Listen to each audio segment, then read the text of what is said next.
Hey, what's up? My name's Justin Edzwecki, and I would like to show you my haunted house, the 2117 Haunt. I started the 2117 Haunt back in 2005 after purchasing my first home.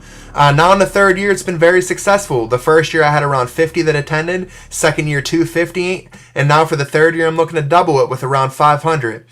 I got the name 2117 Haunt simply from my street address, 2117 Lewis Street, and really where I put the haunted house is in my 2-car garage and basement. So what I'd like to do now is take you for a tour of the 2117 Haunt.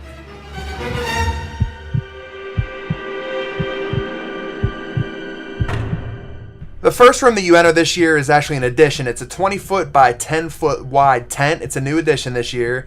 And within it's probably about 5 to 10 sheets. They're just white sheets covered in blood. And I formed a maze out of it, so as soon as you enter, you got to work your way through this maze.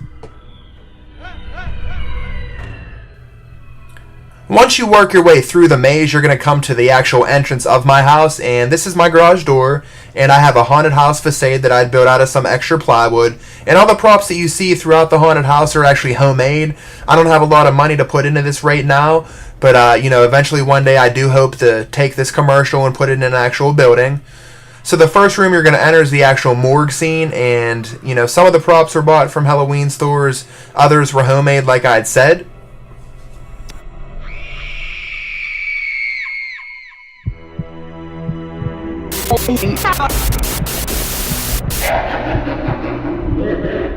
This room here is one of my favorites. You have the demon, you have the TV with the fuzz, Michael Myers comes out at you. It's your typical bedroom scene. It has a bed and every other object, a shaking chandelier.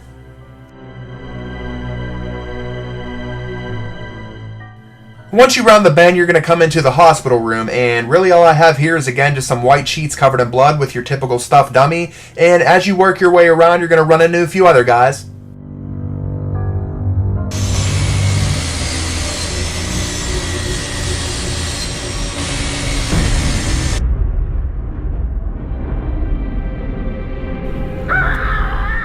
Once you go down the next hallway, it's pretty snug. What I have here is a lot of rope hung down with the proper lighting. The next room you're going to enter is the electric chair room. I love this prop. I picked it up for $30 at a flea market. The next room you enter is actually a ghost prop, $20 at a Halloween store. With the proper lighting, and I put it behind some plastic, it makes a great effect.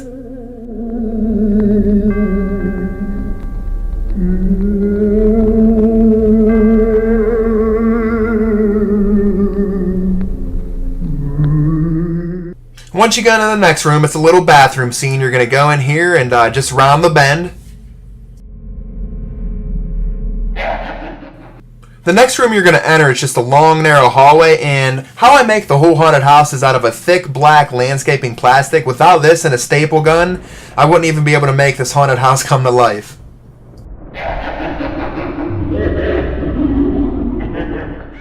The next prop you see is actually one of my favorites. I picked it up this year at a Halloween store, and what it is, it's a little toxic monster, and it just comes up out of the garbage can, moves around, and goes back down.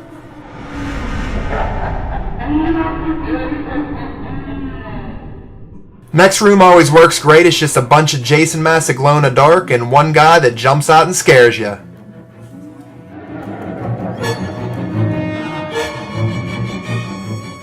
Once you work your way through the end, you're going to go through a little bit of a maze into the last room. It's a living room scene, and what I have in here is an old chair from the garbage. I have a couch covered in blood, an old lampshade for $6 from Goodwill, and a few people that come and scare you. That's the 2117 Haunt. Hope you enjoyed it.